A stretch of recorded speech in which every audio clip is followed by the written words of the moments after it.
Will versus B going two. এবার দেখো যে উইল কোথায় ইউজ করি, এটা উইল অক্সিলারি ভার্ব হিসেবে ভবিষ্যৎ কাল বোঝাতে আমরা উইল ব্যবহার করি ফিউচার টেন্সের ক্ষেত্রে। এবার বি কোনগুলো, অ্যাম, ইজ, আর, ওয়াজ, ওয়ার, এগুলো হচ্ছে বি। এরপরে গোয়িং টু আজকে আমরা ইউজ করব।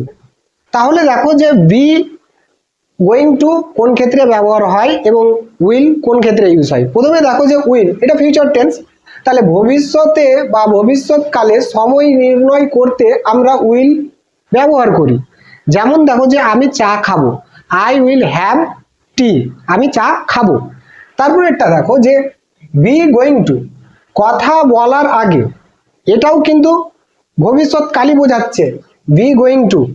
ওকে, বি গোয়িং টু ভবিষ্যৎকালই বোঝাচ্ছে, শীঘ্রই ভবিষ্যৎ, যেটা শীঘ্রই ভবিষ্যৎ মানে শীঘ্রই কোনো কাজ হবে বা শীঘ্রই কোনো কিছু হতে যাচ্ছে বোঝাতে কথা বলার আগে সময়টাকে নির্ণয় করে দিয়েছি। যেমন দেখো যে আমি চা খেতে যাচ্ছি, তাহলে I am going to have tea, আমি চা খেতে যাচ্ছি মানে কি আমি চা খাইনি, কাজটা সমাপ্ত হয়নি, ভবিষ্যতের কাজ, কিন্তু সেটা কি, সেটার জন্য প্রস্তুতি শুরু করে দিয়েছি। চা হাতে আছে, চা খাইনি, আমি খাবো, একবারে সেটা কাজ প্রস্তুতি চলেই যাচ্ছে, এমনটা অর্থে আমরা ইউজ করি।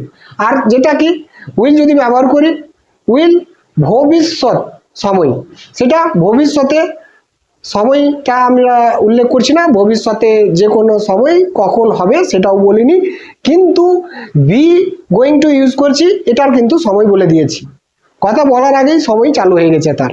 এবার কয়েকটি সেন্টেন্স নিলে কিন্তু ক্লিয়ার হবে জিনিসটা। তো চলো দুই একটি সেন্টেন্স নিয়ে আমরা প্র্যাকটিস করি। ওকে, প্রথমে এই দুটি বাক্য দেখো, আমি মালদা যাব, আমি মালদা যেতে চলেছি। তাহলে কোনটা কোন বাক্য, কোনটাতে উইল আর কোনটাতে বি গোয়িং টু ইউজ হবে? তে চলেছি, এটা দেখো যে এর কিন্তু সময় শুরু হয়ে গিয়েছে, আমি মালদা যেতে চলেছি, এর সময় শুরু হয়ে গেছে মালদা যাওয়ার, সে মালদা যায়নি, যাবে, তার সময় শুরু হয়ে গেছে, কথা বলার আগেই সময়টাকে কি করেছি, নির্ণয় করে দিয়েছি, সে মালদা যাবে।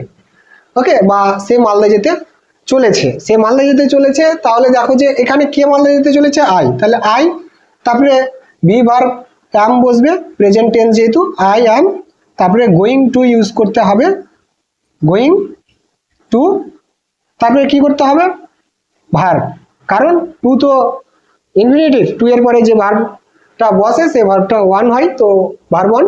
ওকে, তাহলে টু গো, যেতে কোথায়, টু মালদা, কারণ হচ্ছে এখানে প্রিপোজিশন বসবে মালদা। তাহলে দেখো যে I am going to go to Malda, আমি মালদা যেতে চলেছি। আর উপরের বাক্যটা দেখো, এখানে সময়ের উল্লেখটা করেছে, যেটা হচ্ছে ভবিষ্যতে, তাহলে এটা ভবিষ্যৎকাল, এখানে উইল ইউজ করতে হবে যে I will go to Malda, আমি কি করব যে I will go to Malda, I will go to Malda, আমি মালদা যাব। বুঝতে পেরেছ? তারপরে দেখো যে আরো কিছু বাক্য নিই, আমরা মোবাইল দেখতে চলেছি, আর একজন বলছে আমরা মোবাইল দেখব। তো চলো এই দুটি বাক্য কিভাবে গঠন করতে পারি আমরা। দেখো, আমরা মোবাইল দেখব, আমরা মোবাইল দেখতে চলেছি। আমরা মোবাইল দেখব, একদল বলল কি যে আমরা মোবাইল দেখতে চলেছি।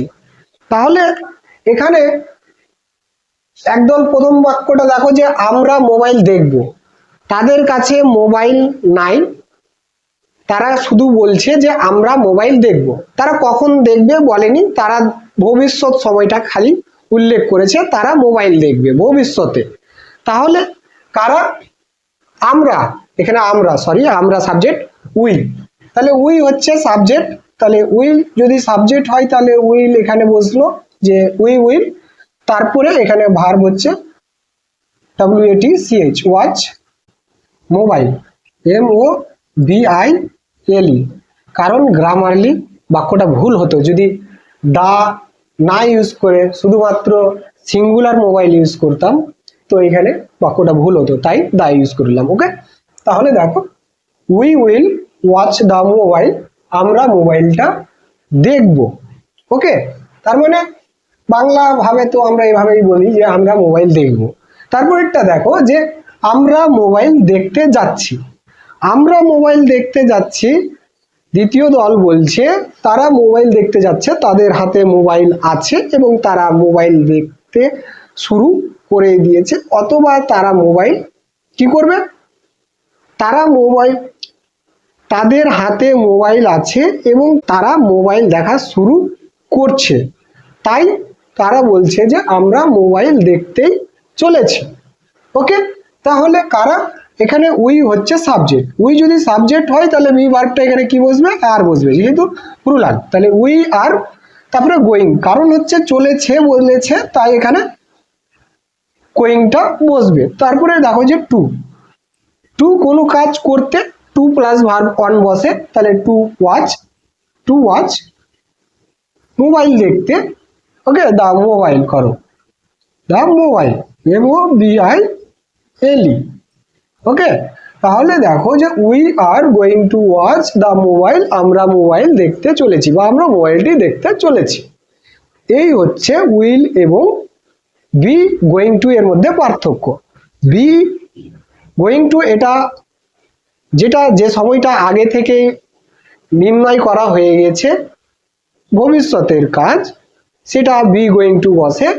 আর উইল এটা শুধুমাত্র ভবিষ্যৎ সময় নির্ণয় করে। আর যে কাজটা এই যে প্রসেস শুরু হয়ে গিয়েছে সেক্ষেত্রে আমরা ইউজ করি বি গোয়িং টু, এটাও কিন্তু নিকটবর্তী ভবিষ্যৎ। ওকে, সো এই হচ্ছে বি এবং বি গোয়িং টু এর মধ্যে পার্থক্য। So if you like the video, so please like, comment, share and subscribe to the channel and select all notification to get more videos. Okay, so thanks for watching, see you again in other videos.